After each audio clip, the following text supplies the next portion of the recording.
好啊，後邊咧就係呢一個國家納粹國家議會中心嘅外邊係點樣睇成點樣嘅？大家係咪覺得好似呢一個鬥獸場咁啊？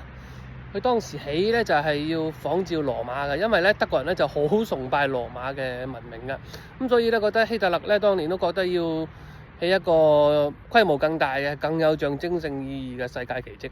咁可惜咧，到咗1939年第二次世界大戰爆發嘅時候咧，就冇錢，又或者打仗咧就冇再去繼續起啦。